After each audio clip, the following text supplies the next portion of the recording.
Hey guys, tonight we begin with something painful, poetic, and incredibly strange: the justice system of the Aztec Empire. A civilization known for its pyramids, precision calendars, and yes, blood-soaked rituals, the Aztecs didn't just sacrifice people for religion. They also had a legal system, one filled with punishments that were as creative as they were terrifying. So before you get comfortable, take a moment to like the video and subscribe, but only if you genuinely enjoy what I do here. And let me know in the comments where you're tuning in from and what time it is for you. It's always fascinating to see who's joining us from around the world. Now, dim the lights. Maybe turn on a fan for that soft background hum, and let's ease into tonight's journey together. Imagine stealing food and being dragged naked through the city while chili powder is rubbed into your wounds. Or being forced to inhale smoke until you passed out. All because you cut down the wrong tree. These weren't the acts of a madman. This was Aztec law. And in their world, punishment was both performance and policy. So what were some of the strangest, most brutal, and occasionally hilarious ways the Aztecs kept order? Let's begin. When people think of the Aztec Empire, they often picture heart sacrifices, blood-soaked pyramids, and priests with obsidian knives. Not exactly a civilization known for its warm approach to human resources. But here's the thing. The Aztecs didn't just swing blades at anyone who annoyed them. They had a legal system, and it was surprisingly organized. Sophisticated even. Brutal? Absolutely. But not chaotic. Aztec justice had rules, codes, and a structure that would make your HOA jealous. Laws were written into a code known as the Huehuetlatolli, a set of wise sayings and instructions that covered everything from marriage and market conduct to how not to die painfully in public. These laws were passed down through generations, and while there weren't any leather-bound law books, there were judges, actual, specialized officials who took their jobs very seriously. No powdered wigs, just stern faces and an excellent memory for punishment options. And yes, they had appeals courts. You could argue your case to higher judges, though your chances were slim if the community already saw you as that guy who stole the corn twice. Judges were often priests or elder nobles, people considered wise, experienced, and highly trained in the legal traditions. They weren't above taking bribes, sure, but if you were caught bribing them, you could be executed. So really everyone played the game carefully. What made Aztec justice truly unique was its mix of morality and pageantry. Justice wasn't just served, it was performed. Punishments were designed to teach lessons, not quietly behind closed doors, but loudly, publicly, and often with props. You didn't just pay a fine for a crime, you were shaved, painted, dragged, or symbolically transformed into a warning poster with legs. And here's the most Aztec part. Some punishments changed, depending on your social class. Nobles were held to higher standards, and harsher punishments. A commoner might be fined or flogged. A noble who did the same thing could lose land, titles, or his head. So no, Aztec justice wasn't random.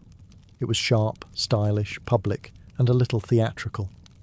And if you broke the law, the empire made sure you never forgot it, and neither did your neighbours.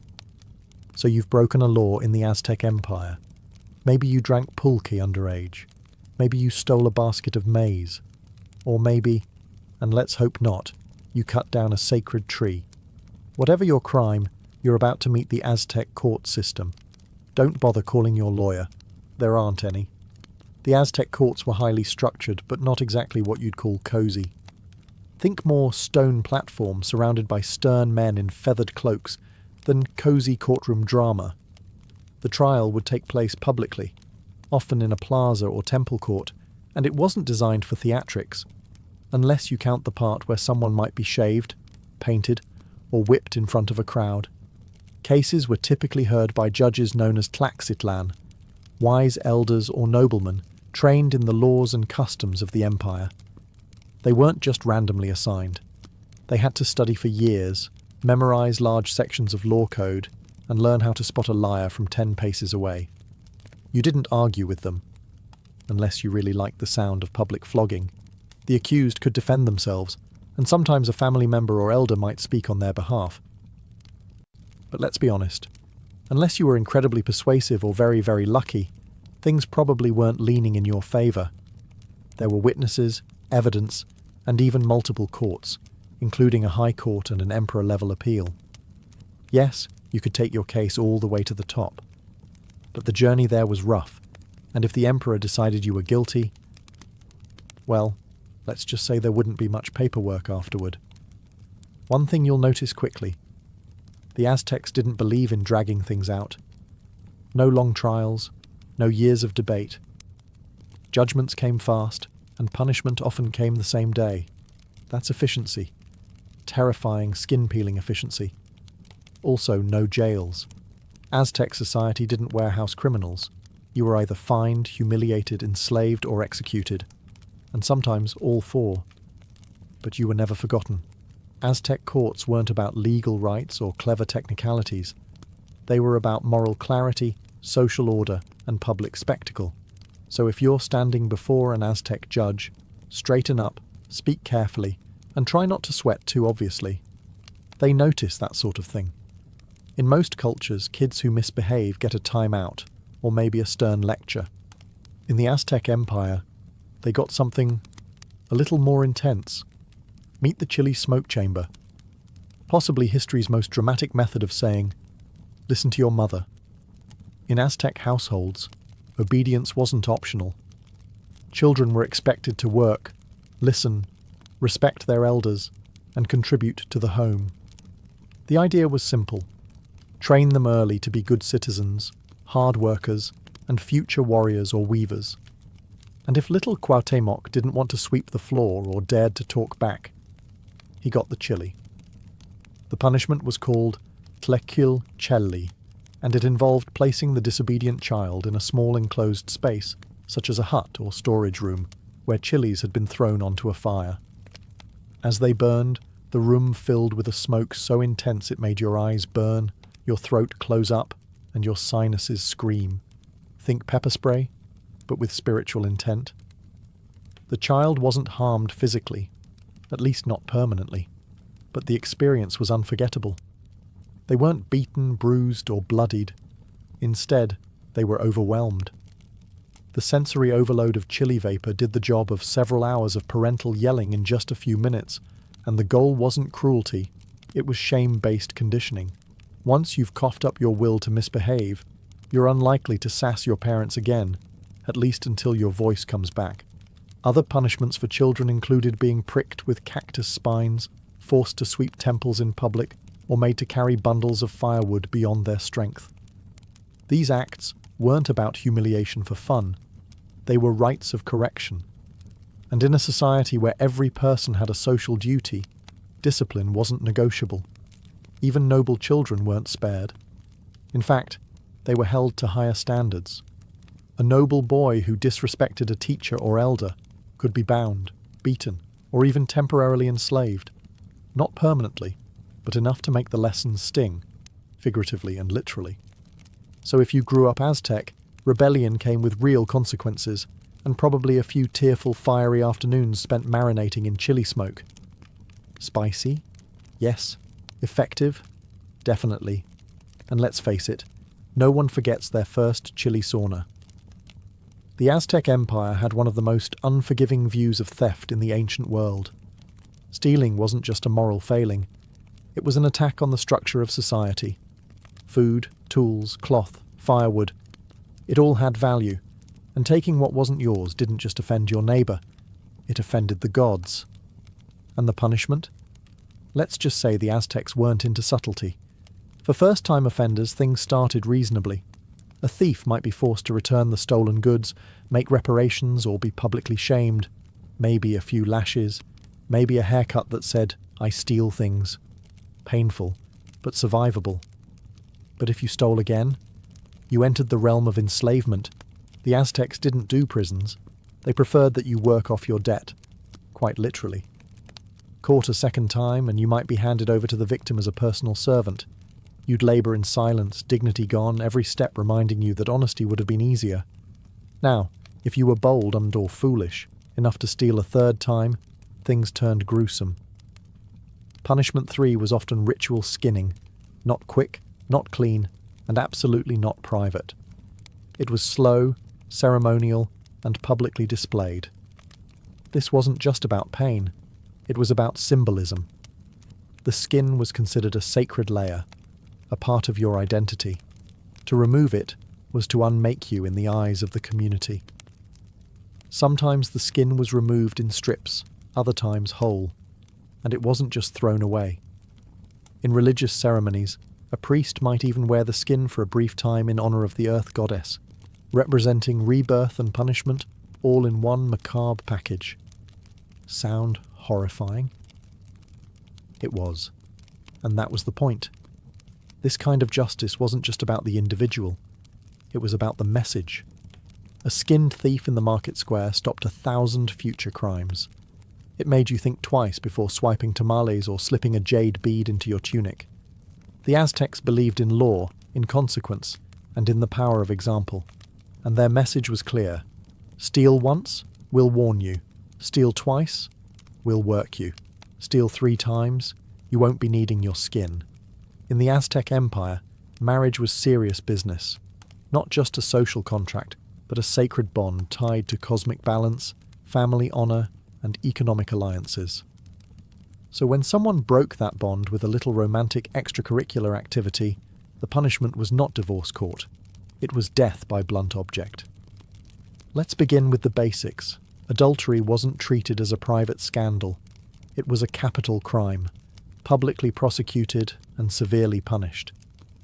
And it wasn't just men who got to point fingers. Women could accuse too. But if you were caught? The empire didn't do therapy. If a man was found sleeping with another man's wife, the husband had options, and none of them involved second chances.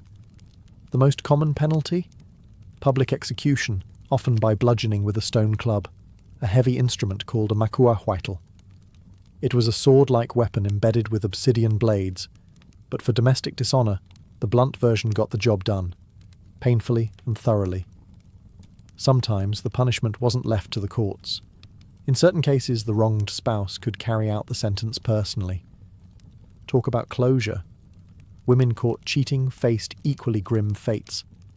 Death by strangulation, stoning, or being thrown off a cliff were all on the table, depending on the region and the exact nature of the betrayal. Nobles, of course, were held to stricter standards, because when the wealthy cheat, it's not just scandal, it's potential dynastic collapse. And let's not forget the drama. If the affair was exposed publicly, the accused might be paraded through the streets, mocked, shaved, painted, all before meeting their final punishment. Shame was not a side effect. It was part of the sentence. Now, if someone accused you falsely, that was another story. Lying about adultery could get you executed as well. The Aztecs didn't tolerate character assassination unless it came with evidence, and they took witness testimony seriously. So no rumor-mongering for revenge, unless you liked playing with obsidian. At the heart of it all, Aztec marriage was a sacred institution, and violating it wasn't just a moral slip. It was an insult to society, gods, and law. So if you ever wondered whether ancient civilizations cared about monogamy, in the Aztec Empire, the answer was yes, to death. You've heard of being punished for theft, murder, even adultery. But what about cutting down the wrong tree? In the Aztec Empire, some trees weren't just wood with leaves, they were sacred. They represented the gods, the ancestors, or the very balance of nature. And if you, in your infinite wisdom, decided to chop one down for firewood, well, say goodbye to your house, possibly your dignity too. Certain trees, especially those planted near temples, marketplaces, or shrines, were considered protected by divine right. Damaging one was seen as a spiritual offense, not just an act of vandalism. You weren't just hurting nature, you were insulting the cosmic order. The punishment? For a first offense, you might be publicly beaten, often with cactus spines or thorny branches. Yes, They made nature punish you with itself. Poetic justice with a prickly edge. But that wasn't the worst of it. In many cases, you'd also be forced to pay restitution, in the form of goods, labour, or even losing your home. Your property could be confiscated or burned, and in some regions the offending tree cutter was paraded through the town, while villagers hurled insults and occasionally pebbles. The idea wasn't just to hurt you physically, it was to let everyone know, this idiot messed with the gods' landscaping, and if you were a repeat offender, you might be enslaved, especially if the tree you harmed was near a sacred site. Because apparently, if you couldn't respect the roots of a tree, you didn't deserve roots of your own. To modern ears, it might sound absurd, punished for trimming a branch. But to the Aztecs, this was serious. Nature wasn't passive. It was alive, sacred, and deeply connected to the divine. Trees, rivers, mountains, they weren't resources. They were relatives, and harming them without permission was like slapping your grandmother and hoping nobody noticed. So yes, if you lived in the Aztec Empire, you needed to know your botany laws. That tree outside your neighbour's house? Better ask first. The shady one in the marketplace? Definitely don't touch it, because in this world, ignorance isn't bliss. It's just flammable property and bruises from thorns. In most cultures, teenage drinking ends with a lecture, a bad hangover, or a very awkward ride home with your parents. In the Aztec Empire, it ended with execution. Let's get one thing straight. The Aztecs weren't anti-alcohol. They had a beloved sacred drink called pulque, made from the fermented sap of the maguey plant. It was frothy, slightly sour, and loaded with ritual significance. Pulque was used in religious ceremonies, festivals, and even funeral rites. For adults, especially elders and priests, it was considered medicinal and divine. But if you were a teenager, one sip was a death sentence. Young Aztecs were expected to be disciplined, respectful, and absolutely sober. Pulque was for those who had earned it, through battle, age, or wisdom. Youth was a time for learning, not partying, and drunkenness among teens wasn't just frowned upon, it was seen as moral collapse. So if a teenager was caught drinking, the punishment was swift and harsh. A first-time offender might be shaved bald, a mark of shame. Sometimes they were paraded naked through the streets, while villagers hurled insults or trash. A mobile reminder that good choices are better than fermented ones. But for repeat offenders, the sentence escalated fast. Execution by strangulation or beating, often in public. The method wasn't designed for drama, it was designed for memory. One teenager hanging from a pole was all it took to sober up the rest of the neighbourhood for a generation. Even noble-born youth weren't spared. In fact, they were held to stricter standards. A prince caught drinking might face ritual humiliation in the royal court, or be sent to live in a cold, remote temple as punishment. The message, privilege doesn't excuse foolishness. Why so severe? Because the Aztecs saw drunkenness as a kind of spiritual rot, a gateway to laziness, disrespect, and disobedience. And in a civilization that depended on order, discipline, and cosmic balance, a tipsy teen was a ticking time bomb. So next time you imagine a wild Aztec party, remember, unless you were old, high-ranking, or involved in a funeral, your pulque cup stayed dry. Otherwise, your throat wouldn't. In the Aztec Empire, work wasn't just a chore. It was a virtue, a sacred expectation, a civic duty written into the social fabric. Everyone, from commoner to noble, had a role to play in the great cosmic machine. So what happened if you didn't pull your weight? Let's put it this way. You'd be working again very soon, just not by choice. Laziness, idleness, slacking off, these weren't treated as personality quirks. They were considered offences against the gods, particularly Tlaloc, god of rain and agriculture, and Tezcatlipoca, who kept a sharp eye on moral behaviour. The gods didn't give you good harvests, so you could nap in the shade. If you disrespected the order of labour, the Aztecs made sure you'd feel the consequences. If a man refused to work, refused to help his family, or consistently ignored his civic duties, he could be dragged into the marketplace and publicly shamed. His head might be shaved, his clothes replaced with rags. In some cases, he'd be forced to wear rotten garments or carry bundles of firewood through the town while people shouted things like, "Behold the man who does nothing." But that was the gentle version. Repeat offenders might be beaten with rods, tied to a post, or, if their laziness was seen as willful defiance, sold into slavery. Not forever, but long enough to learn the lesson. You're either useful or you're used. Even noble-born youths were monitored closely. If a young man of high rank refused to train for war or skipped temple duties, his family could request that he be sent to a house of youth correction, which sounds like summer camp, but was really more like a military boot camp with cactus punishments. Laziness among women wasn't ignored either. Though women had different duties, grinding maize, weaving, tending the home, they too could be shamed for neglect. Mothers were expected to raise hard-working children, not ones who lounged around chewing maize husks. The Aztec belief was simple. Idleness disrupts harmony. A lazy person risks their family's well-being, their community's balance, and the favor of the gods. So if you were planning to lounge around the Chinampa and skip your corn harvesting chores, better start running. Because the punishment wouldn't be quiet, and it wouldn't be optional. In the bustling heart of the Aztec Empire, the Tianquistli, or marketplace, everything was negotiable, except honesty. Selling rotten fruit, watered-down pulque, or fake obsidian was not just bad business. It was criminal behavior, and the Aztecs had zero tolerance for marketplace mischief. You weren't just breaking a rule. You were betraying the gods who blessed commerce, agriculture, and fair exchange. Every seller, whether hawking tamales or trading jade, was expected to abide by strict ethical codes.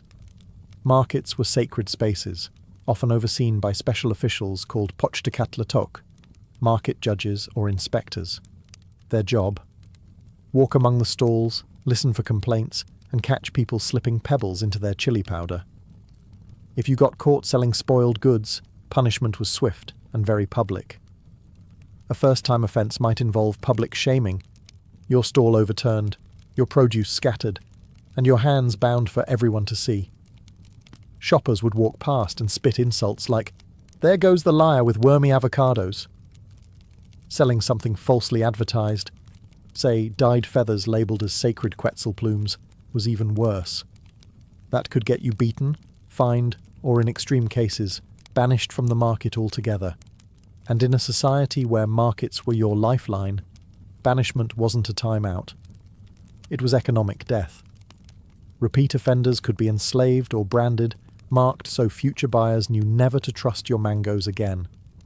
If your fraud caused real harm, like selling toxic herbs as medicine, you might even face execution, especially if the victim was of noble status. It wasn't just about punishment, it was about protecting trust. The market was where communities met, families survived, and tribute flowed. If buyers stopped trusting sellers, the entire structure began to crumble. That couldn't be allowed. Even sellers of sacred goods, incense, ceremonial textiles, or idols, were watched closely. If a temple merchant was caught selling low-quality items for high tribute prices, they weren't just scamming people. They were cheating the gods. And the gods didn't give refunds. They gave plagues. So if you thought you could hustle your way through the market with a painted corn cob and a charming smile, think again. Because in Tenochtitlan, the phrase buyer beware came with a very sharp edge. If you ever found yourself standing in an Aztec courtroom, surrounded by elders in feathered cloaks and facing judgment under the piercing gaze of a priest judge, here's one golden rule. Do not lie. Seriously. Don't embellish. Don't misremember. And absolutely don't invent your own version of the truth. Because in the Aztec Empire, false testimony wasn't just unethical, it was deadly. The Aztecs held truth as a sacred principle, not just a courtroom courtesy. Telling the truth meant upholding order, harmony, and divine balance. Lies, on the other hand, corrupted the social structure and offended the gods, especially Tezcatlipoca, the god of night, judgment, and truth. He didn't appreciate your creative storytelling. Court trials depended heavily on witness testimony. There were no security cameras, no forensic labs, just your word against someone else's. And that word carried serious weight. So when you lied in court, you weren't just tipping the scales. You were potentially sending someone to their death or enslavement unjustly. The punishment for perjury? Execution, often by strangulation, stoning, or being clubbed to death, depending on the region and the severity of your deceit. If the lie was proven after the trial, and your false words led to someone else's suffering, you'd often be made to suffer the same fate you caused them. It was poetic justice, with sharp edges. Even lesser lies came with serious consequences. Public beatings, banishment, or ritual humiliation could follow. You might be painted black, the colour of deceit, or shaved bald and paraded through the market with a sign around your neck reading something like, "Talks too much, tells too little truth." False accusers weren't just punished for lying.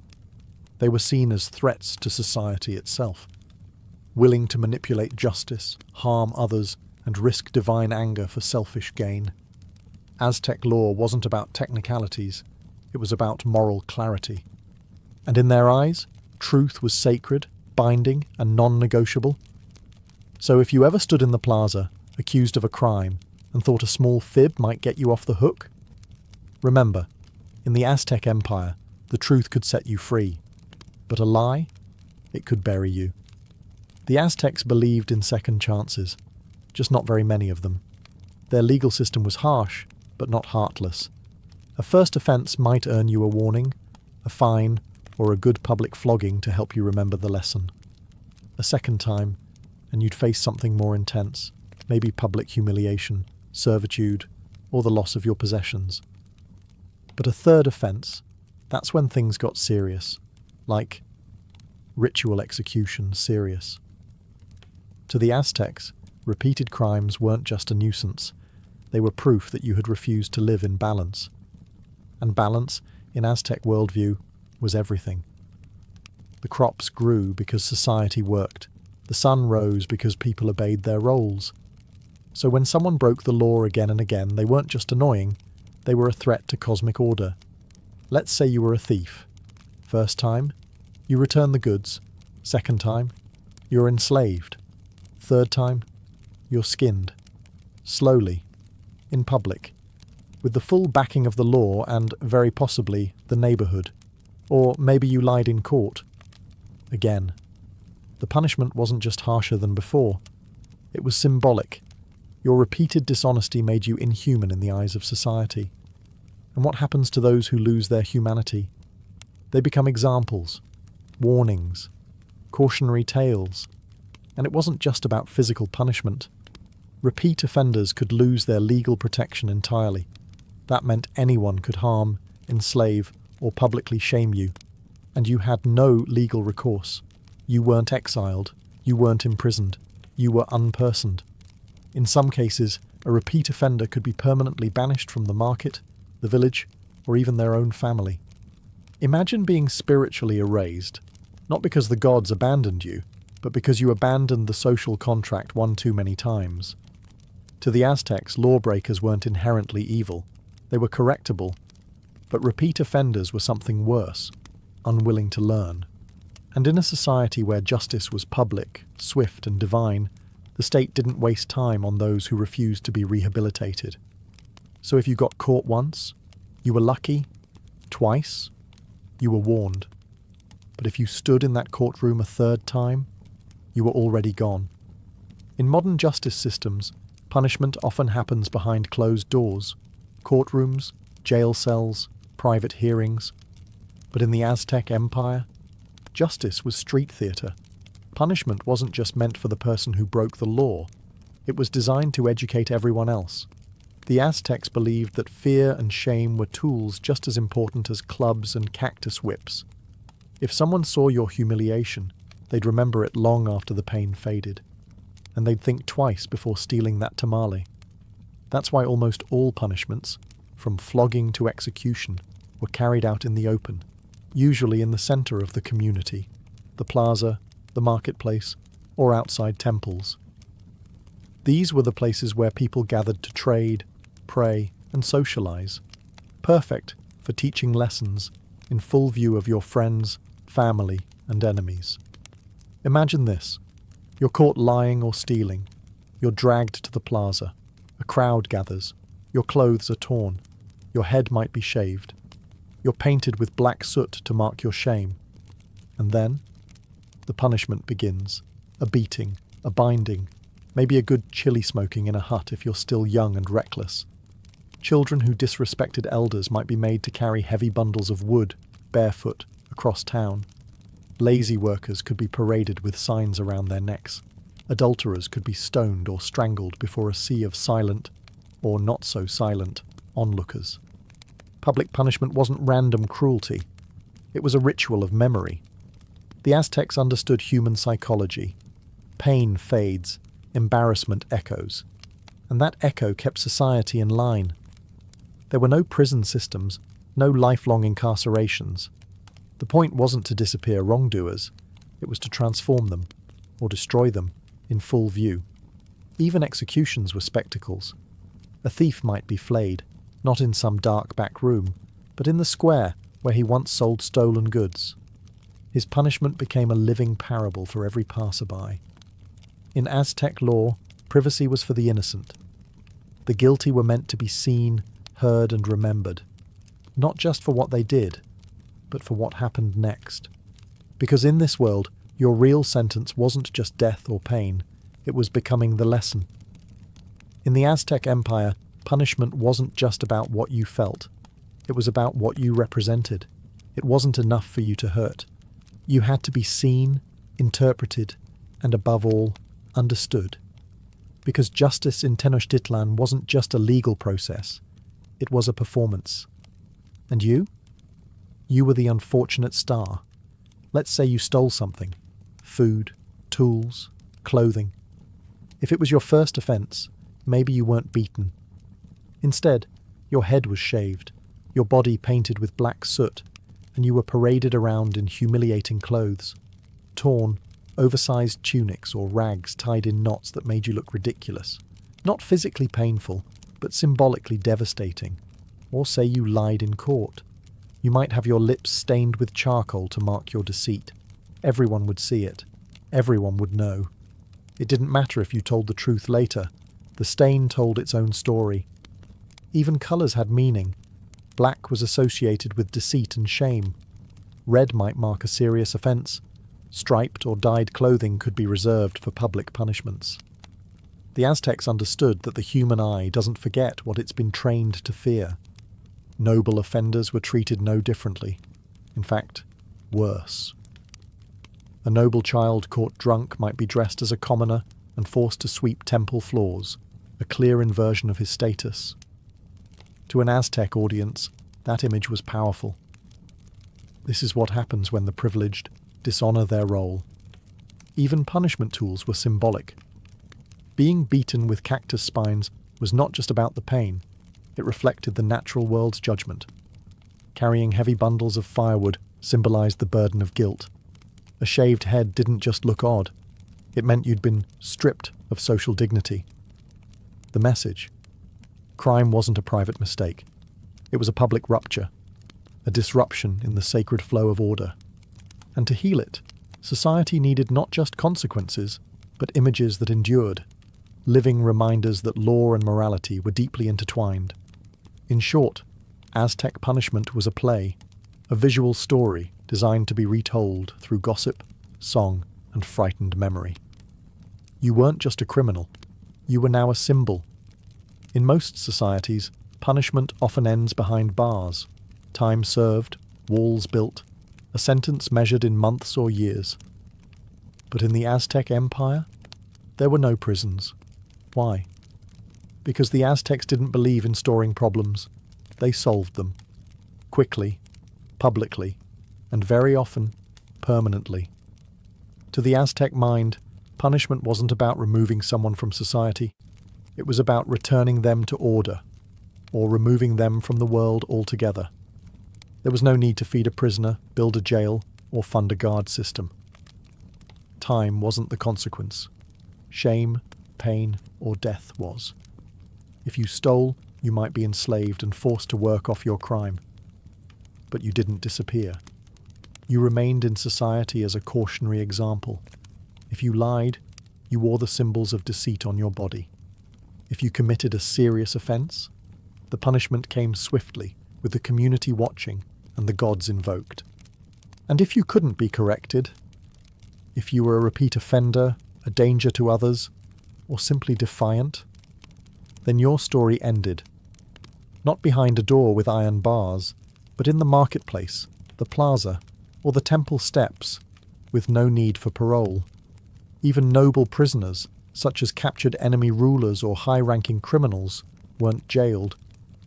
They were housed temporarily in ritual captivity, treated according to status until their scheduled execution or sacrifice. Their time wasn't served, it was counted down. There were, however, small holding rooms, not prisons, but places to detain someone briefly before their punishment. These were sparse, guarded by warriors, and not used for rehabilitation. You weren't sent there to change, you were sent there to wait. This system worked because Aztec law relied on immediacy and visibility. Delayed punishment weakened its impact. Invisible punishment, like imprisonment, robbed society of the lesson. And in Aztec eyes, the lesson was the most important part. So while other civilizations built towers to hide their criminals, the Aztecs built rituals to remind you, break the order, and the consequences will be swift, public, and unforgettable. Because in this empire, they didn't need bars. They had balance. By now, you've probably noticed, the Aztec Empire didn't believe in second chances for long. Their punishments were swift, symbolic, and often painful, and that was exactly the point. Because to the Aztecs, the purpose of justice wasn't rehabilitation. It was remembrance. Every punishment, whether it was a chili smoke sauna, a cactus whipping, or being flayed in the plaza, was designed to etch the crime into collective memory. For the offender, for the bystanders, for the entire community. A culture without prisons relied on something much stronger: fear, shame, and the kind of storytelling that starts with, "You'll never believe what I saw in the marketplace today." And that's what made the Aztec legal system so effective and so terrifying. It forced people to remember, because if you didn't, you might not live long enough to forget. The entire society was wired for moral clarity. Children were taught early that wrongdoing brought not only pain, but spectacle. Adults knew that crime wasn't just a personal failure. It was a cosmic imbalance. The gods didn't want lengthy court cases. They wanted action, and the Empire delivered. But here's the twist. For all its brutality, the system worked, at least for them. Social order was maintained. Markets ran smoothly. Children were respectful. Priests weren't pickpocketed during ceremonies. And if you ever thought about breaking a rule, all it took was one glance at the guy with the shaved head and soot-smeared face limping past you, and suddenly you remembered the rules quite clearly. The Aztecs didn't just punish, they performed morality. Every crime was an opportunity for education. Every consequence was theatre. You learned not by reading a scroll, but by witnessing a punishment you never wanted to experience yourself. And if you couldn't learn, well, the system had room for that too. In a society without long-term prisons, non-learners were recycled into warnings. You either remembered the rules, or you didn't survive long enough to break them again. That was Aztec justice, swift, symbolic, and unforgettable in all the ways that mattered. Before she was the scourge of Roman merchants and the symbol of seaborne defiance, Teuta was a woman navigating the brutal politics of a rising Illyrian kingdom. She didn't inherit her throne in peace. She married it. As the wife of King Agron of the RDA tribe, one of the most powerful Illyrian coalitions on the eastern Adriatic coast, Teuta entered a world dominated by warlords, smugglers, and maritime raiders. Agron was a formidable king, known for his military ambition and expansionist campaigns. Under his leadership, Illyria became a naval force to be feared. But in 231 BCE, his sudden death from illness or perhaps a drinking binge, depending on which ancient gossip you believe, left the throne in a precarious position. And Teuta stepped in, not as a grieving widow, but as the regent commander for her underage stepson, Pinnes. This was not a ceremonial position. Teuta didn't sit behind silk curtains waiting for advisors. She took the reins of power, and more importantly, of the navy. Her rule came at a time when piracy wasn't just tolerated. It was practically a national pastime. Illyrian pirates weren't criminals in the eyes of their own people. They were the backbone of the local economy. They raided merchant ships, demanded tribute, and controlled key trade routes through the Adriatic and Ionian seas. Under Teuta's regency, piracy didn't just continue, it expanded. She encouraged it, licensed it, and defended it fiercely. To her, it was a legitimate form of warfare, and to many Illyrians, it was an honourable profession. Teuta knew what she was doing.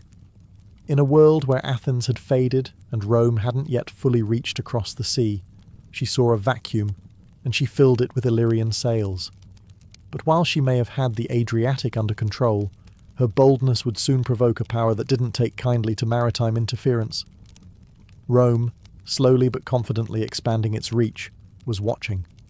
And as Illyrian piracy bled into Roman trade routes, Teuta's reign would no longer be a local affair.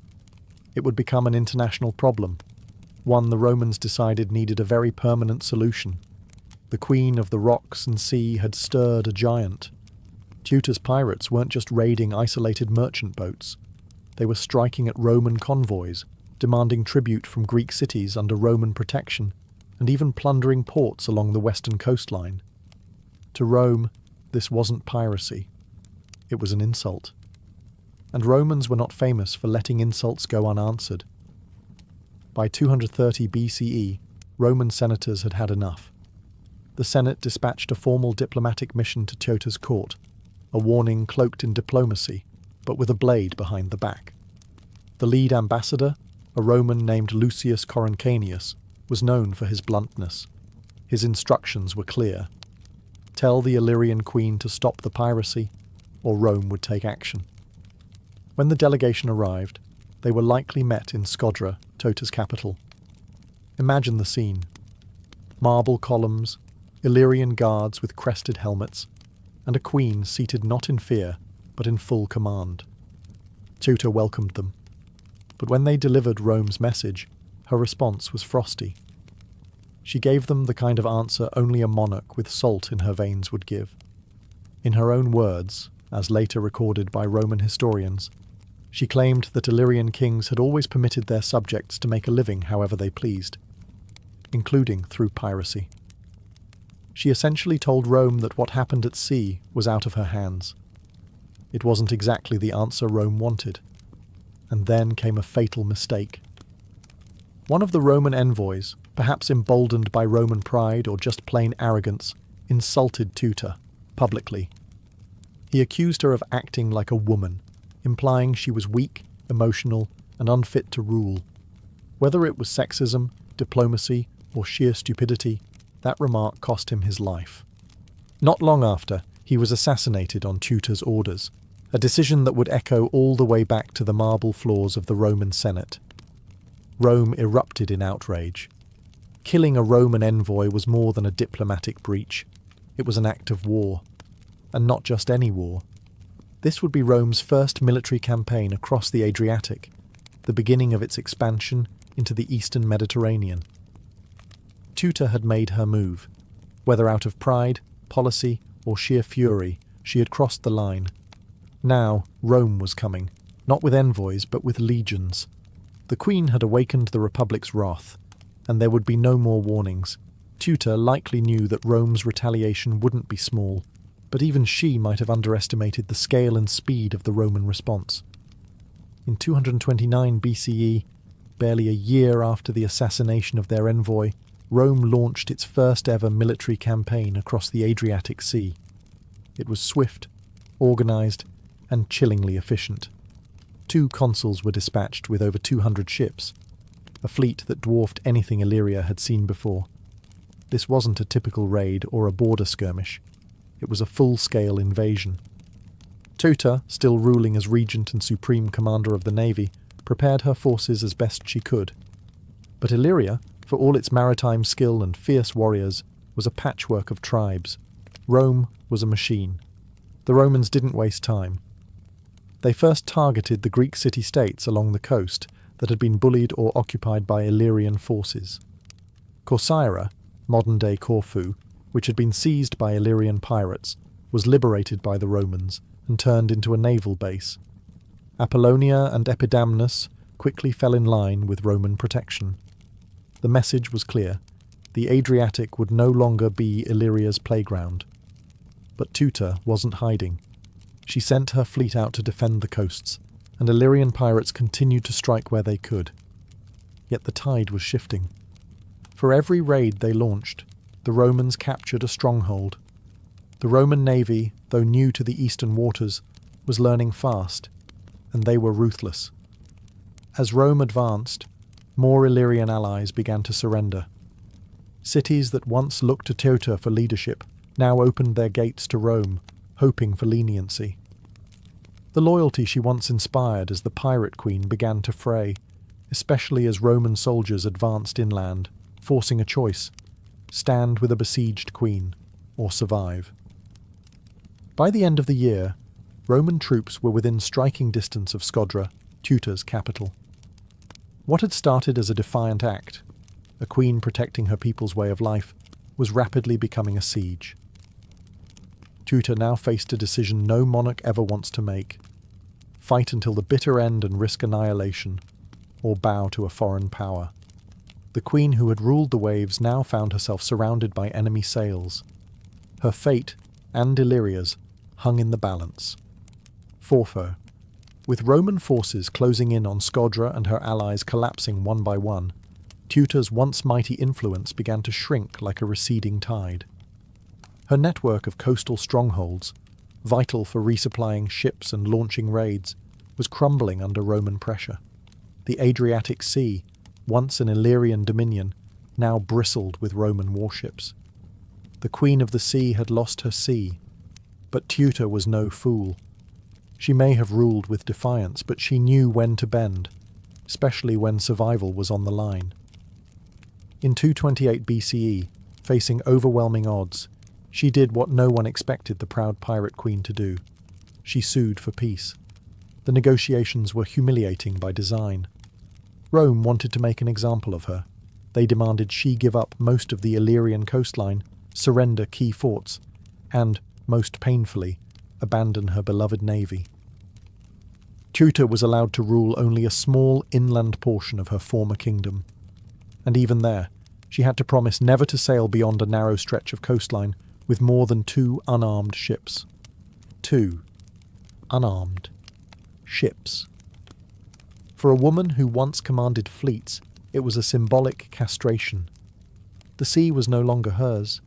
The title of Pirate Queen had been forcibly retired, and the Adriatic now answered to Rome. But even in surrender, Teuta wasn't completely broken. Though her political power was gutted and her military reach clipped, she retained her title and remained regent for a short time.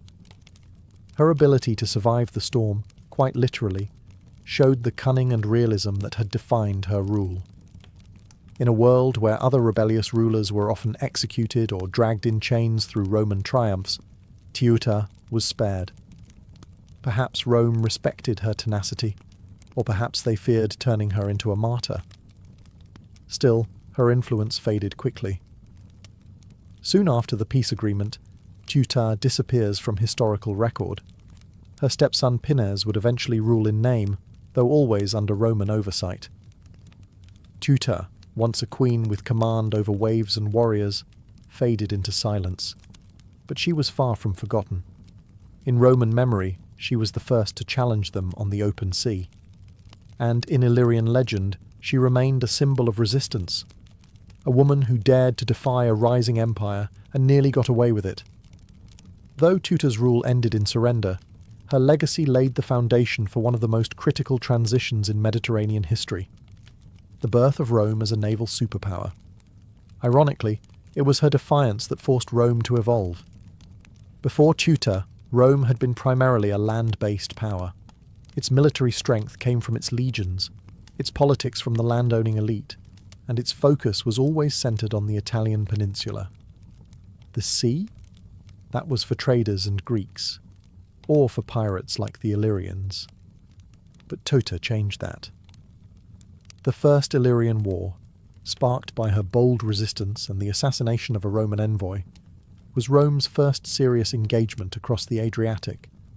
It required building fleets, mastering sea routes, and learning how to occupy and administer coastal cities. This wasn't just a temporary expedition. It was an initiation.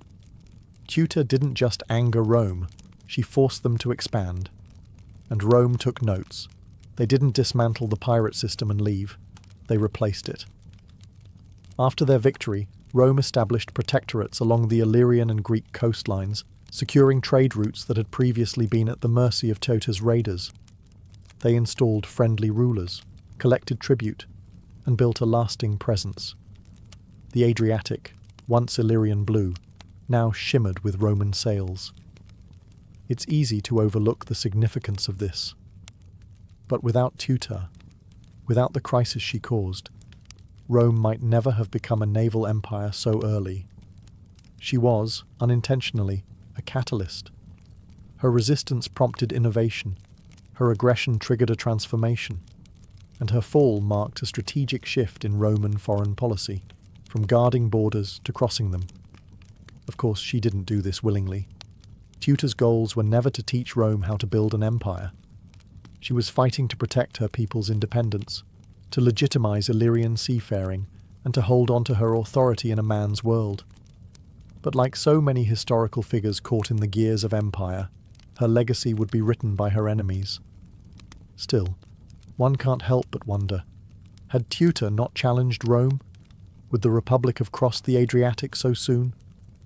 Or would it have remained a landlocked empire for another generation? Either way, Teuta's actions had changed the map, and history, ever the trickster, remembers even reluctant revolutionaries. Teuta's story isn't just about pirates and power struggles, it's also about gender. She wasn't simply a ruler. She was a woman ruling in a brutal, male-dominated world, where command was usually earned on horseback or through bloodline, preferably both. And yet, here was Teuta, commanding fleets, making diplomatic decisions, executing envoys, and triggering international wars. The ancient world wasn't kind to female leaders. When women ruled, chroniclers, especially Roman and Greek, often resorted to caricature. Cleopatra was seductive, Boudica was wild, and Teuta, she was dangerous and irrational, at least according to Roman historians. Take Polybius, for example. He describes Teuta as a woman with a natural weakness of the sex. That line alone tells you what she was up against. Roman writers simply couldn't accept that a woman had provoked their republic into war and then held her ground for more than a year, so they chalked it up to female emotion, not political savvy. But let's cut through the ancient propaganda. Teuta didn't rise to power by seduction or scandal. She did it through strategy and survival. She inherited a fragile throne after her husband's death and managed to maintain it in the middle of political chaos. She didn't inherit peace. She inherited piracy, tribal rivalries, and hostile neighbours. And she wielded those elements like weapons. Was she ruthless? Probably. But so were most rulers of the time. Her execution of the Roman envoy wasn't an act of hysteria. It was a calculated, if risky, political message. She was defending Illyrian sovereignty the only way she knew how, by force. And consider this, Teuta wasn't overthrown by her people. She wasn't betrayed in a coup or murdered in palace intrigue. She lost because Rome had overwhelming force. That's it. Her people didn't rise against her. In fact, some of her followers resisted Rome long after she surrendered. Teuta's reign, short as it was, carved her name into a world that rarely made room for women in power. She stood toe-to-toe with the mightiest republic of the time and forced them to take her seriously, even if their historians tried to write her off. She was a queen in war, a ruler in crisis, and a woman who made the ancient world nervous. Though her reign ended in a humbled peace, Teuta's story refused to vanish beneath the waves. Centuries after her last ship was grounded and her voice fell silent, legend still whispered her name along the Adriatic coast. In Illyria, her image transformed from that of a defeated regent into something far more enduring, a symbol of national pride, resistance, and feminine authority. In Albanian folklore especially, Teuta became more than a queen. She was the defiant matriarch of a people, standing alone against the rising tide of foreign domination. Her name was passed down not through dusty treaties, but in the oral histories of shepherds and sailors. Statues of her now stand in modern Albania and Montenegro, bronze reminders that some rulers outlived their empires. And what an empire it was! Illyria may never have rivaled Rome in size or infrastructure, but under Teuta's leadership, it held dominion over key sea lanes and coastal cities. She ruled during one of the last periods when Illyrian identity remained politically independent. After her fall, Rome began a slow, relentless assimilation of Illyrian culture, language, and governance. Teuta's surrender marked not just the end of a war, it marked the beginning of the end for Illyrian sovereignty. But while Rome buried her kingdom under provinces and prefectures, Teuta's memory survived. Her reign, brief though it was, became a rallying point for future generations seeking inspiration. In the 19th and 20th centuries, as Balkan nationalism surged and countries like Albania began to forge new identities from ancient roots, Teuta was revived not as a tragic figure, but as a hero. Textbooks praised her courage. Streets and schools bore her name. She wasn't just a queen anymore, she was an ancestor of defiance. Even in modern scholarship, her story continues to provoke debate. Was she a reckless pirate, or a pragmatic leader forced to embrace piracy as state policy? Was she a tyrant, or a woman backed into a corner by the death of her husband and the ambitions of an empire? Whatever the truth, Teuta occupies a rare space in ancient history, a woman who refused to apologize for her power, and whose decisions, for better or worse, reshaped an entire sea. Her ships may have been scuttled, but her legend, it still sails. Over time, Teuta's historical reality blurred into something mythic, a figure half draped in truth, half draped in legend. And it's easy to see why. A queen ruling a coastal kingdom, commanding pirates, defying Rome, and vanishing from history without a clear end. That's the stuff legends are made of. In coastal towns like Kotor and Ulkinj, stories are still told of a queen who once ruled from a towering castle by the sea. Locals will point to crumbling ruins and say, that was Teuta's stronghold, even when archaeology offers little proof. She is said to have thrown herself from cliffs to avoid Roman capture, to have hidden treasure in secret island caves, and to have cursed the waters that betrayed her. None of it can be confirmed, but none of it has ever really needed to be. Because Teuta wasn't just a person anymore. She became a symbol, and symbols are immune to conquest. Even the sea seems to echo with her presence. The name Queen Teuta is engraved on modern cruise ships, hotels, and cultural festivals. Writers in the Romantic era painted her as a tragic heroine, while modern feminists in the Balkans praise her as an early icon of female leadership. Albania in particular has embraced her fully. Statues of Teuta, often depicted with windswept hair and a sword at her side, now grace public squares. Schoolchildren learn her name alongside Skanderbegs. And yet, the real Teuta, the woman behind the myth, remains elusive. We don't know how she died. We don't know whether she ever regretted challenging Rome. We don't even know what she looked like. Her image was crafted by others, often her enemies, and later reshaped by those who needed her as a legend. But maybe that's the mark of true influence, when your story refuses to obey history books. Teuta may have ruled for just a handful of years, but her shadow stretches centuries. She lives on in poems, place names, and whispered tales across the Adriatic coast. The Roman Empire that once tried to erase her is gone, reduced to ruins and textbooks. But Teuta, she still sails in memory. The pirate queen became something greater, immortal. Today, Teuta's name resonates far beyond the annals of ancient history. Her story has been adopted, adapted, and echoed in ways she could never have imagined, not just as a historical curiosity, but as a cultural and national icon. In Albania, Montenegro, and across the Western Balkans, she represents something vital: the fierce independence of a people who refused to be swallowed by empires. Her story speaks loudly in a region that has known centuries of occupation, division, and struggle. For Albanians especially, Teuta has become more than a queen. She's a symbol of national identity. Her legacy has been woven into the cultural revival movements of the 19th and 20th centuries, fueling resistance to foreign domination and inspiring pride in a pre-Roman Illyrian heritage. In a world where borders have shifted countless times, where languages and loyalties have blurred, Teuta is a constant, rooted in stone, salt, and defiance. Her name is found everywhere, from naval vessels and passenger ferries to sports teams, businesses, and even a women's football club. Schools teach her as a national hero. Statues of Teuta, sword in hand and gaze, set on the horizon, overlook harbours once dominated by her fleet. She has become the Adriatic's eternal guardian, a queen not just of the past, but of the cultural present. Her relevance doesn't stop at borders. In the broader conversation about women in leadership, Teuta has become an ancient case study. Her story offers a rare glimpse into female command in a time and place where that was almost unheard of. She challenges modern assumptions about gender and power in the ancient world. Her name is now cited alongside Cleopatra, Boudica, and Zenobia, women who dared to govern in a man's world and left an empire trembling in their wake.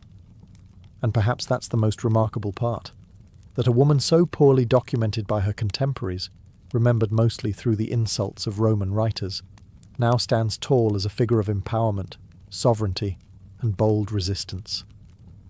Teuta ruled for only a few stormy years, but her name has weathered centuries, and in every port that still remembers her, every story whispered to a child about the queen who defied Rome, Teuta sails on, not in warships, but in memory. The sea was her kingdom, and the story her lasting throne. In 1803, the United States pulled off one of the most astonishing real estate deals in history.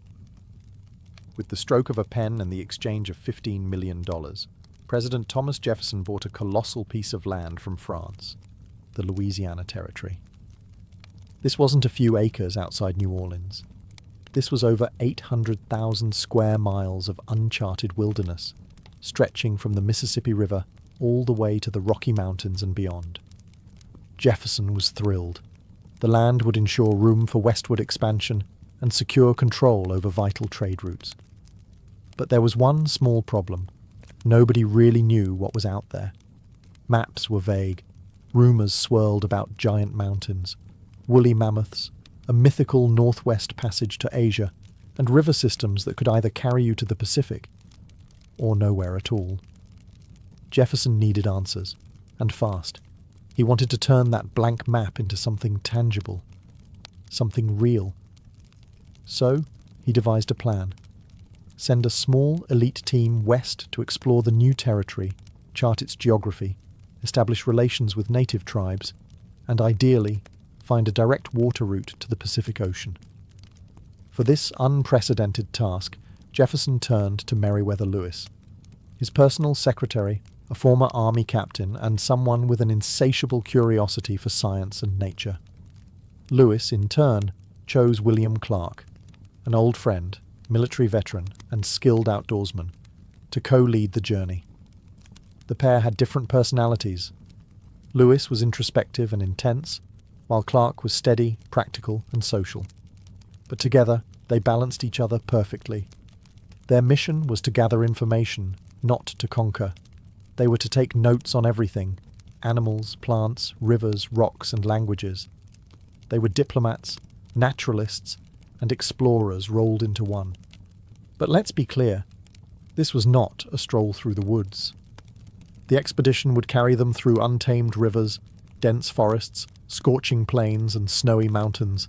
There were no supply stations, no GPS, no lifelines, just handwritten journals, iron determination, and the hope that the Pacific lay somewhere out there in the fog of the West. Thus, the stage was set. A young nation had bought a vast mystery, and two men were about to step into it, armed with nothing but their courage and a mandate from the president. Before they could step into the wilderness, Lewis and Clark needed a team, and not just any band of travelers. They needed men who could row upstream for weeks, hunt their own food, repair broken equipment, fight if needed, and get along in close quarters with no privacy for years. In short, men tough enough to survive anything. This elite group would be known as the Corps of Discovery. In the winter of 1803-1804, the recruitment began. Lewis and Clark set up camp at Camp Dubois, just north of St. Louis, on the eastern side of the Mississippi River. It would serve as their training ground and staging area.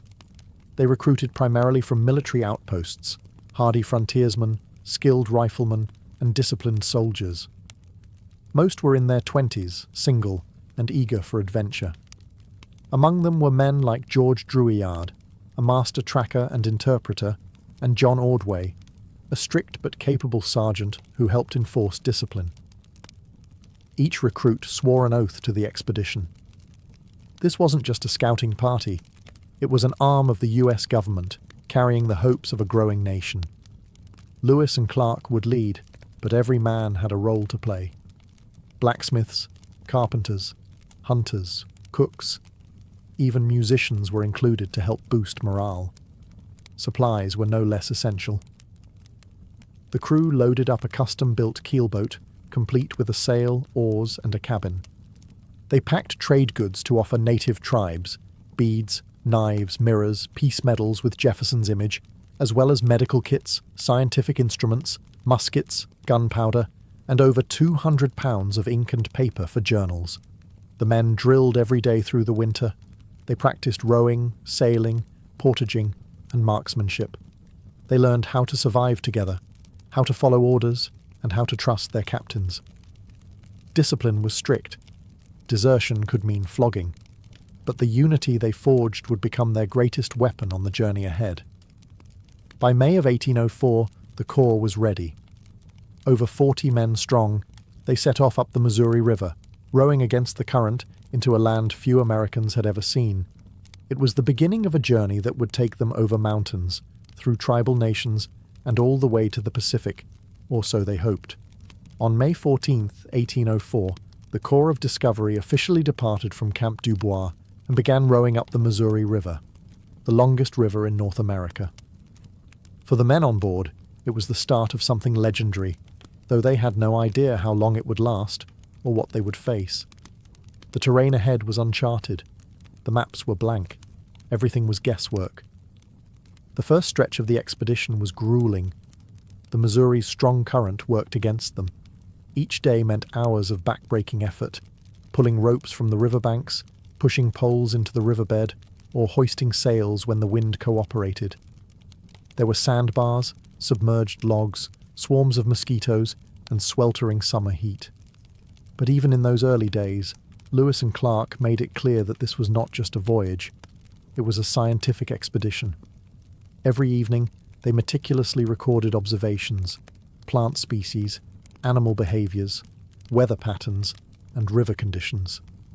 They sketched maps and measured distances with chains and sextants.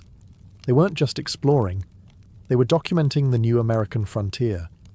The Corps passed through lands occupied by numerous Native American tribes, people who had lived there for generations and knew the rivers and plains intimately. The expedition's first major interaction came with the Otto and Missouri tribes near present-day Nebraska. The meeting was formal, diplomatic, and crucial. Clark presented gifts and medals, while Lewis explained the United States' new claims over the territory. a concept that many native leaders viewed with skepticism. Still, diplomacy prevailed for now. The corps pressed on. Wildlife became both a marvel and a threat. Grizzly bears, previously unknown to the Americans, proved far more aggressive than anticipated. Swarms of gnats and mosquitoes tormented the men relentlessly. Bison herds thundered across the plains. Prairie dogs, never before seen by Easterners, amazed Lewis so much he tried to ship one back to Jefferson alive. By October 1804, after 5 grueling months on the river, they reached the Mandan and Hidatsa villages in present-day North Dakota. There, as snow began to fall and the Missouri iced over, the corps built Fort Mandan and prepared to spend the winter among the tribes. They had come hundreds of miles, but the hardest part of their journey still lay ahead. The Rocky Mountains were waiting, and so was the vast unknown beyond. As the Missouri River froze and the snow deepened, the Corps of Discovery settled into winter at Fort Mandan, a crude but sturdy log structure built near the villages of the Mandan and Hidatsa tribes. It was now late 1804, and temperatures plunged well below zero. The men spent the season repairing gear, restocking provisions, and interacting with the local tribes, whose hospitality and knowledge would prove invaluable. The Mandan and Hidatsa were experienced traders and farmers. Their villages bustled with activity even in the heart of winter, and their generosity helped the Corps survive. The two tribes also had something even more valuable than food: intelligence. They spoke of mountains ahead, of distant rivers, and of a mysterious tribe called the Shoshone, who lived near the western edge of the known world. A tribe Lewis and Clark desperately needed to find, because if there was any hope of crossing the Rockies and reaching the Pacific, they would need horses, and the Shoshone were known to have them. And this is where Sacagawea enters the story.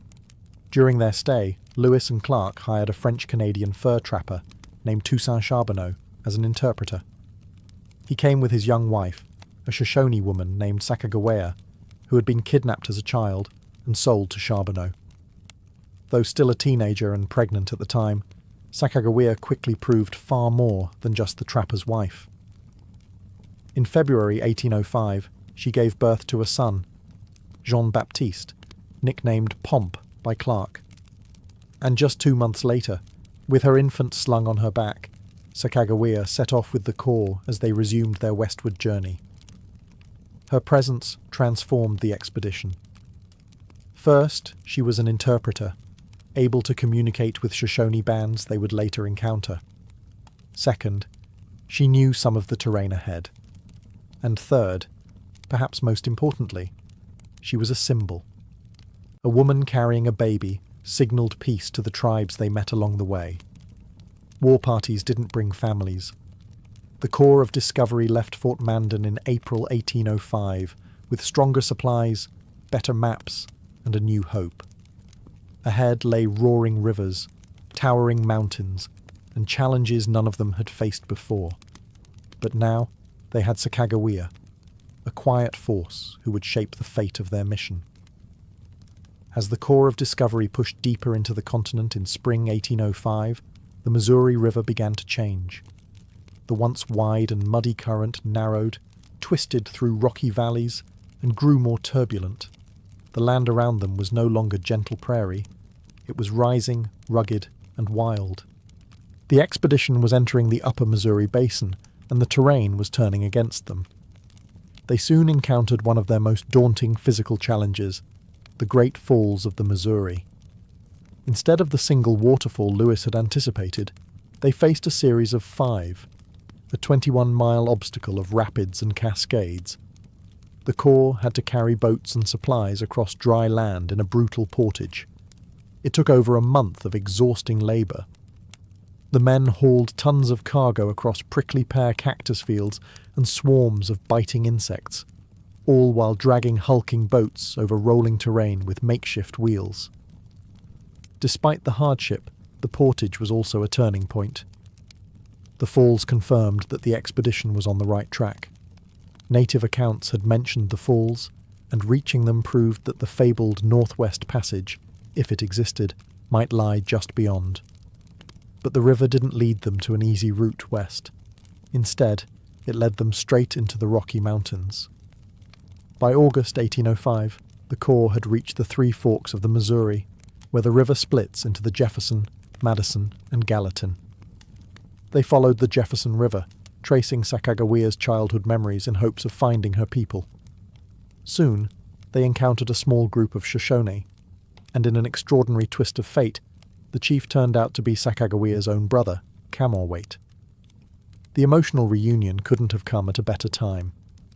Through Sacagawea and the newly gained trust of her tribe, the Corps secured horses and guides, essential for the next leg of the journey. The dream of a water route to the Pacific was fading, but with horses and Shoshone support, crossing the Rockies was now possible. The river had brought them far, but now it was the mountains that would test them. And the next few weeks would prove to be the most grueling of the entire expedition. With Shoshone horses now secured, and the dream of a northwest passage by water officially dead, the Corps of Discovery faced their next and most grueling ordeal. Crossing the Bitterroot Mountains, a snow-cloaked range in western Montana and Idaho that made the Rockies look merciful. This was not exploration anymore. This was survival. Guided by the Shoshone and later the Nez Perce, Lewis and Clark led their men into the high passes of the Bitterroots in September 1805, right as early snowstorms began to hit. The path was a nightmare, steep, narrow, and blanketed with snow. The men slipped along icy trails, their hands and faces cracked from cold. They had no game to hunt. Their horses were collapsing from starvation, and the men were reduced to eating candles, soup made from animal hides, and whatever roots they could scavenge. At times they could barely move a mile per day.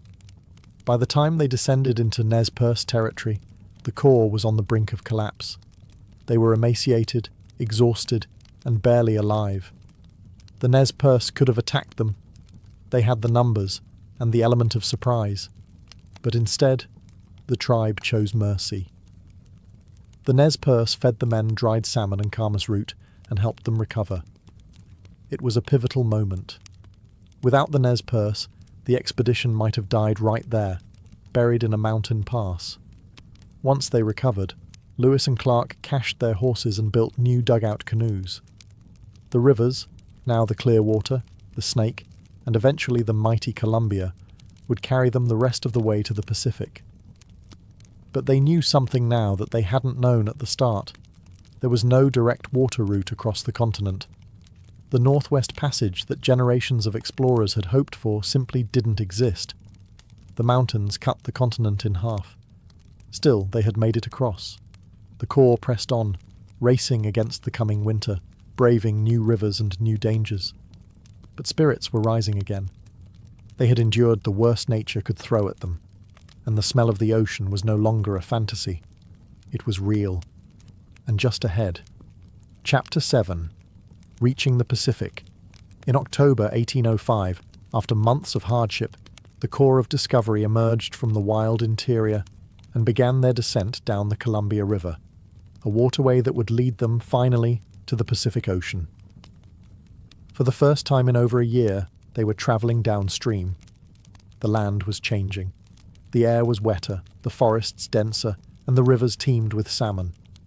But it wasn't smooth sailing. The Columbia, though majestic, was treacherous. Rapids, whirlpools, and jagged rocks made navigation dangerous. One wrong move could smash a canoe and send supplies, or men, to the bottom. Several boats capsized, equipment was lost, yet the Corps pressed on, driven by something stronger than fear, the nearness of their goal. Along the way, they passed through lands inhabited by powerful and populous tribes, the Walla Walla, the Yakima, the Chinook, and others. Trade and diplomacy continued.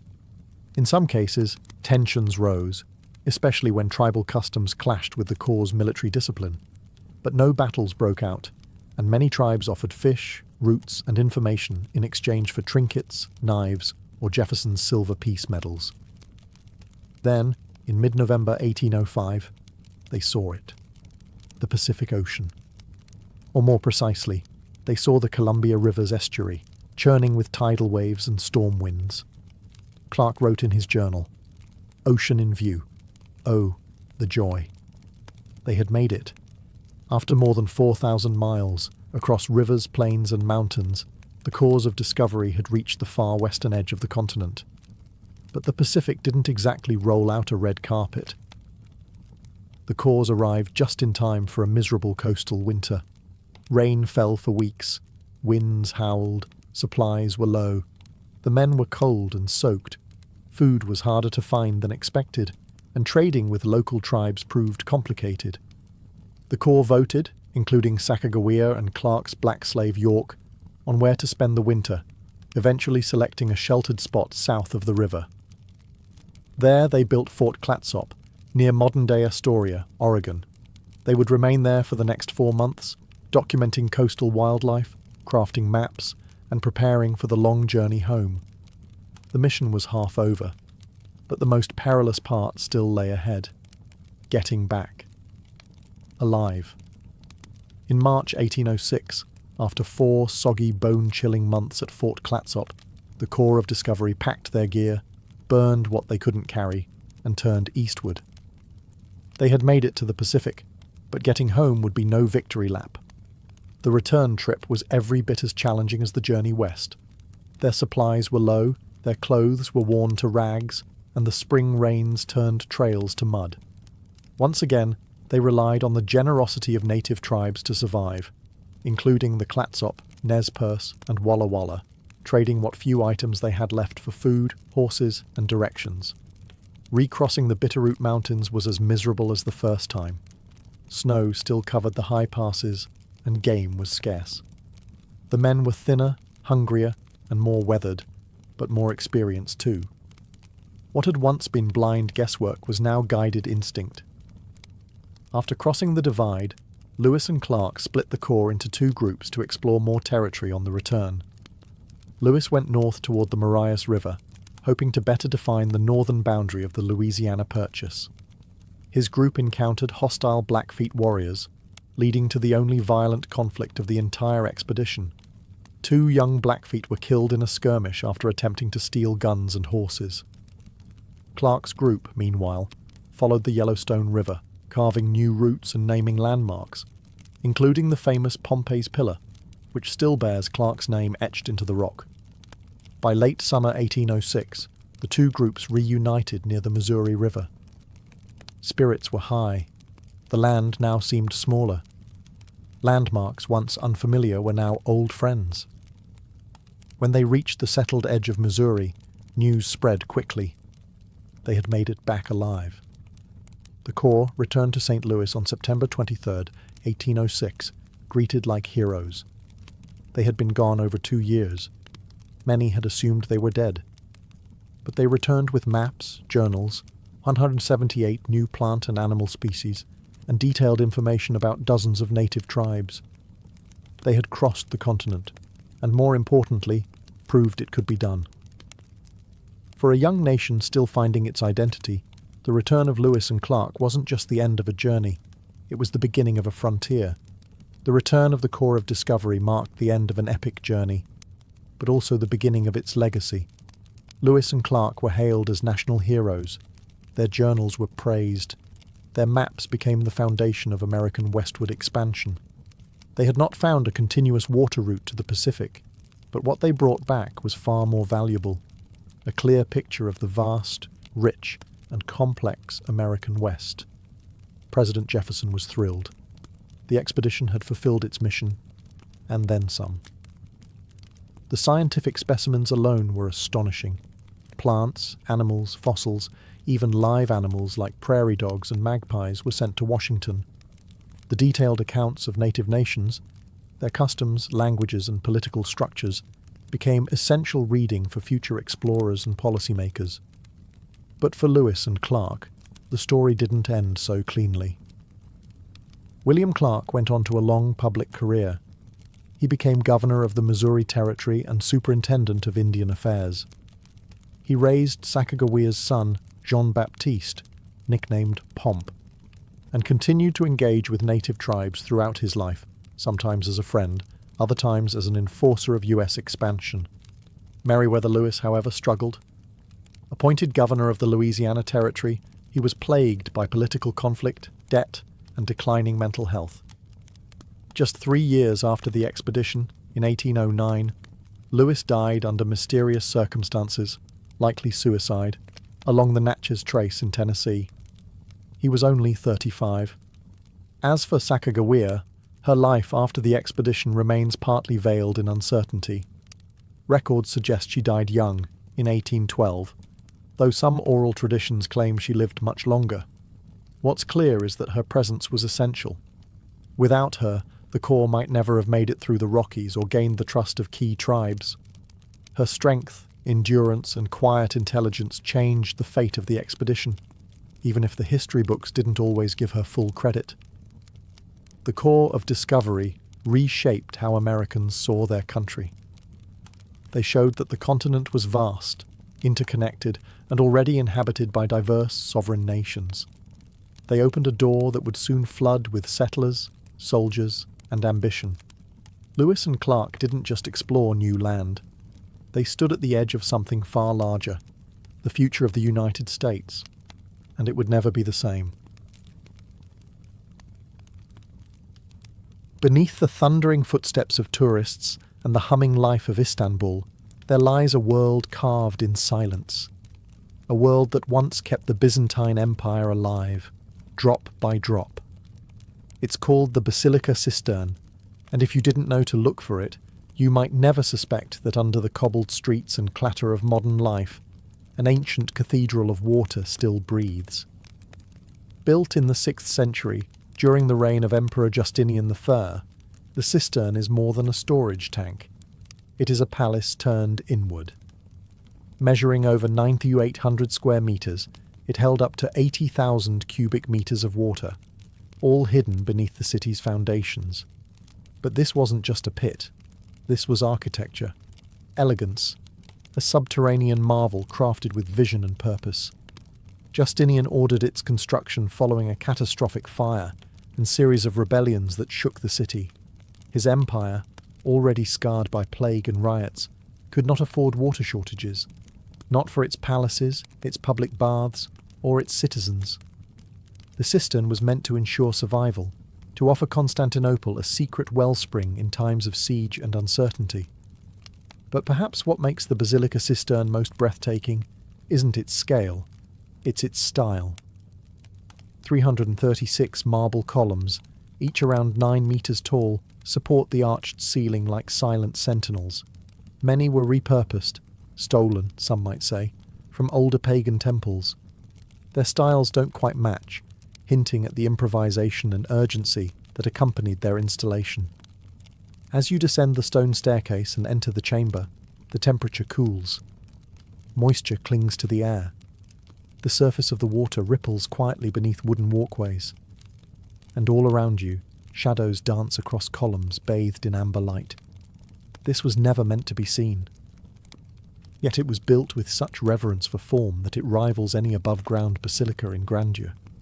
It's an upside-down cathedral designed not to praise the heavens, but to hold the earth's most essential gift.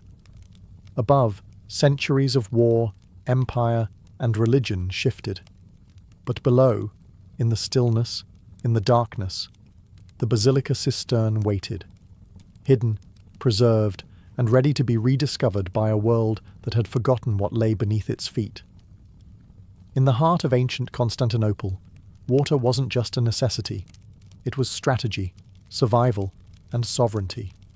The Basilica Cistern was not the city's only reservoir, but it was among the largest and most crucial. Designed to serve the great palace of Constantinople, it was fed by aqueducts stretching miles from distant springs in the Belgrade forest, including the monumental Valens Aqueduct. The city's population was enormous for its time, hundreds of thousands, all demanding fresh water not just for drinking, but for public baths, fountains, and even imperial gardens. During times of peace, water flowed freely through the city's intricate systems. But Constantinople was a fortress as much as it was a metropolis, and siege was always a looming threat. The cistern's genius lay in its invisibility. While invaders could cut off aqueducts or poison external wells, they couldn't touch what they didn't know was there. Hidden beneath a nondescript building, once a basilica, hence the name, the cistern acted as a secret reservoir, supplying the palace complex and surrounding districts even when war battered the city's walls. Its construction was a feat of both engineering and manpower. Thousands of slaves, labourers and artisans worked under imperial orders. Materials were recycled from across the empire, particularly from temples in Asia Minor. That's why, when walking through the columns, some are ornately fluted, others plain, and still others oddly mismatched. They were borrowed, repurposed, and given new life in the service of empire. Though its function was purely practical, its design is undeniably beautiful. Light filters down in golden shafts. The columns disappear into still, dark water. The silence is broken only by the gentle lapping of droplets falling from the ceiling. Visitors today describe it as otherworldly, haunting, elegant, like a cathedral built for ghosts. Over the centuries, as empires fell and others rose, the Basilica Cistern slowly faded from public memory. Covered over, forgotten, and eventually left off maps entirely, it became one of the city's hidden arteries, still holding water, still doing its job, long after its creators had turned to dust. Few places embody Constantinople's quiet genius better than this underground sea. It wasn't just architecture. It was defiance made of stone, water preserved beneath a burning, crumbling world. For centuries, the Basilica Cistern was forgotten, not destroyed, not ruined, simply hidden. As the Byzantine Empire crumbled and the Ottoman Empire rose, the city transformed. Churches became mosques, palaces were rebuilt, streets shifted, and names changed. But the cistern remained, quietly collecting water beneath it all, shrouded in darkness and silence. By the time the Ottomans conquered Constantinople in 1453, the cistern had already faded from collective memory. The Ottomans, brilliant architects themselves, had their own systems for water management. They rarely used the older Byzantine cisterns, considering them relics of another time. And so, the Basilica Cistern fell into obscurity, not demolished, just ignored. Yet, as is often the case with buried wonders, it couldn't stay hidden forever. Stories began to circulate. Locals in Istanbul's Sultanahmet district claimed they could draw up water, and even catch fish, by lowering buckets into holes in their basements. Some told of eerie echoes and voices coming from underground. Others swore their cellars stayed unnaturally cool, even in the sweltering summer. Curiosity stirred. It wasn't until 1545, nearly 1,000 years after its construction, that the cistern was formally rediscovered. A scholar named Petrus Gillius, working on topographical studies of the ancient city, listened to local rumours and investigated. Entering a private home, he descended by torchlight into the darkness. And there it was, a vast, echoing chamber of water and stone, perfectly preserved beneath the earth. He described the space in awe, columns disappearing into the darkness, fish gliding through silent water, and the occasional faint ripple from above. His writings reintroduced the cistern to the world, and slowly its legend resurfaced. Yet even after its rediscovery, the cistern remained mostly neglected. Locals occasionally used it as a well or a fishery, but it wasn't restored, lit, or open to the public. For centuries more, it remained the domain of shadows and whispers. It wasn't until the 20th century, with modern archaeology, tourism, and restoration, that the Basilica Cistern emerged once more as a wonder of Istanbul. But in that long sleep, sealed beneath a living city, it gathered something precious, mystique. And in that mystique, it became something more than a reservoir. It became a legend. Walking into the Basilica Cistern feels like stepping into a forgotten world, one where time hangs in the air like mist, and every sound is swallowed by stone. The moment your foot hits the wooden walkway, you're surrounded by 336 marble columns, rising from dark water like a forest carved by forgotten hands. Each one stands nearly 9 meters tall, supporting the vaulted brick ceiling above like ancient titans holding up the earth. But these columns weren't made for the cistern. They were recycled, pulled from abandoned temples, palaces, and forgotten ruins across the empire. Roman, Greek, and even pagan craftsmanship converged underground, making the cistern a kind of mosaic, not of colour, but of cultures. Some columns are smooth and plain. Others are ornately fluted, topped with Corinthian capitals. A few are chipped or asymmetrical, revealing their second-hand nature. It's as if each one carries its own forgotten story, divorced from its origin, reborn to hold water instead of gods. The ceiling, made of brick and mortar, forms a web of silent arches.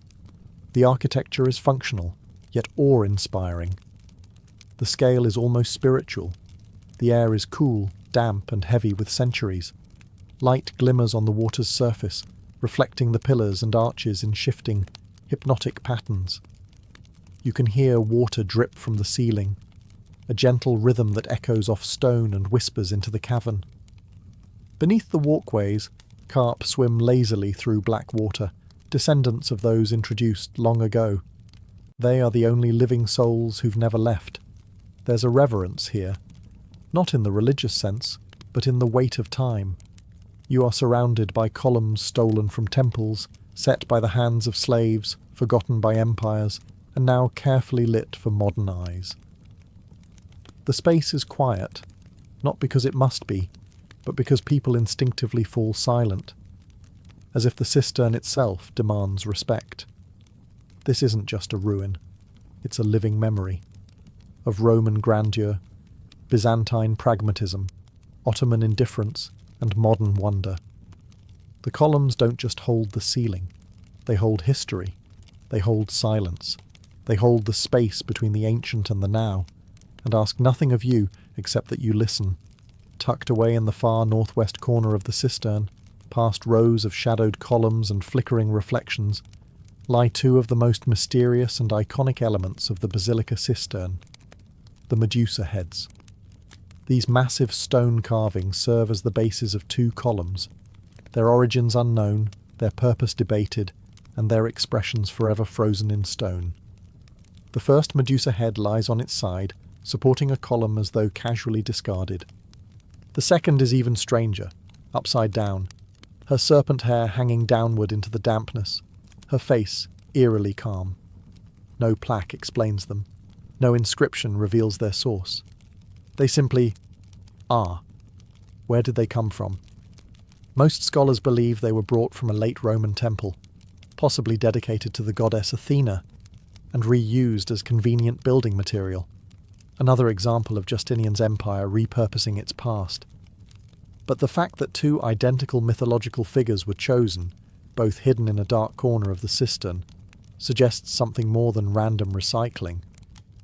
Medusa, in Greek mythology, was a gorgon, a creature with snakes for hair whose gaze could turn men to stone. Symbolically, her image was often used as a form of protection, carved on doorways, shields, and floors to ward off evil. Could this be why she was placed here? A protective talisman beneath the surface, guarding the lifeblood of the city? Or is it something more political? Some historians argue that placing Medusa upside down or on her side was a symbolic gesture, a rejection of pagan power in favour of Christian rule, as if to say, the old gods are underfoot now, silent, powerless, but nothing is confirmed. And that's what makes them powerful. The dim lighting that falls on their faces, the sound of dripping water around them, and the way they rest under centuries of weight. It all creates a feeling that they are watching, not malevolent, not angry, just present. They are the unexplained echo in an otherwise orderly space. You come for the columns, you stay for the stillness, but it's the Medusa heads, silent, strange, and submerged, that haunt your thoughts long after you've gone. The Basilica Cistern is more than an architectural marvel. It is an experience of senses slowed. Step inside, and the modern world blurs. Your eyes adjust to the dim, amber glow. Your ears catch the echo of a single droplet falling from the vaulted ceiling. And suddenly, you're no longer in Istanbul. You're in a space where light, sound, and time drift differently. Sound behaves oddly here. Footsteps don't echo in the usual way. They ripple, bouncing softly off wet stone. Conversations are hushed, not out of etiquette, but instinct. The weight of centuries presses down. Even the fish seem to swim quietly, as if they too respect the silence. Then there's the light. During the day, a few natural shafts filter down from above, pale sunbeams that pierce the gloom like searchlights from another world. At night, or in the deeper corners, modern lighting casts dramatic shadows across the columns, highlighting their rough textures and mismatched forms. Every twist of perspective reveals something new. A different column base, a change in ceiling height, the glint of moisture on a stone face. The still, dark water, only a few feet deep now, becomes a mirror. It reflects the columns above, doubling the height of the space and turning the cistern into a hall of illusions. At times, it's hard to tell where the stone ends and its reflection begins. The surface is occasionally broken by the gentle ripple of a fish or the fall of a droplet, as if the cistern is breathing. Slow, calm, ancient. In modern times, artists and musicians have been drawn here to perform. Its acoustics are unmatched. The hum of a single cello, the slow chant of a voice, becomes otherworldly. The cistern doesn't just echo. It holds sound, like it holds water, long after it's been made. But even without music, the space feels alive. Not haunted, but aware. Every arch feels like a gateway. Every column, a sentinel. Every sound, a whisper from another era. The Basilica Cistern isn't just something to see, it's something to feel. A sacred pause beneath the noise of a city. A place where shadow becomes story, and silence becomes a kind of song. For centuries, the Basilica Cistern existed in the margins, a practical space built for survival, later forgotten and then rediscovered. But in the modern age, it has become something entirely different, a symbol of Istanbul's layered identity, a blend of empire and myth, water and stone, east and west. Restoration efforts began seriously in the 1980s, as interest in preserving Istanbul's ancient wonders grew. The cistern had suffered neglect, flooding, and occasional misuse, even serving at times as a dumping ground or illegal fishery. But conservation teams drained the water, reinforced crumbling columns, and installed wooden walkways and subtle lighting. By 1987, it was officially reopened to the public. Tourists began to trickle in, then flood in. What had once been invisible beneath the surface of the city became one of Istanbul's most visited landmarks. Travel magazines marvelled at it. Photographers sought its shadows. Writers found metaphors in its stillness. Directors, of course, saw something else entirely. Atmosphere.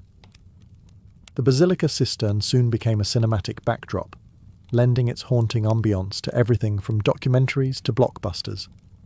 Most famously, it appeared in the James Bond film From Russia with Love, 1963, where 007 rows a small boat between the columns beneath Istanbul. More recently, it was featured in Inferno, 2016, adapted from Dan Brown's thriller, turning the ancient reservoir into a stage for modern suspense. But the cistern is more than a film set. It is a mirror of Istanbul itself, a city constantly built atop its own past. Churches beneath mosques, palaces beside skyscrapers, history underfoot. The cistern reminds us that even beneath our everyday lives, the remnants of great civilizations remain, waiting patiently, hidden just beneath the surface. Its transformation from utility to icon is part of what gives it power. It no longer holds water for emperors, but it holds meaning, for locals, for travellers, for artists. It connects the present to the past without words or ceremony. A place once built in secrecy now draws the world to whisper its name. It is no longer just a cistern. It is a threshold to mystery, memory, and the unseen heart of a city that refuses to forget. Walking through the Basilica Cistern today, it's easy to forget how fragile it once was, how close it came to being lost entirely. The structure has no lavish entrance, no towering facade. It was never meant to dazzle. It was meant to disappear. And yet, it has survived earthquakes, invasions, neglect, and the unyielding march of time. But survival doesn't happen by accident. The cistern owes its preservation to a series of quiet guardians, not emperors or generals, but engineers, scholars, and curious locals who refused to let it fade. During the Ottoman period, it was unofficially maintained by residents who accessed it through wells and cellars.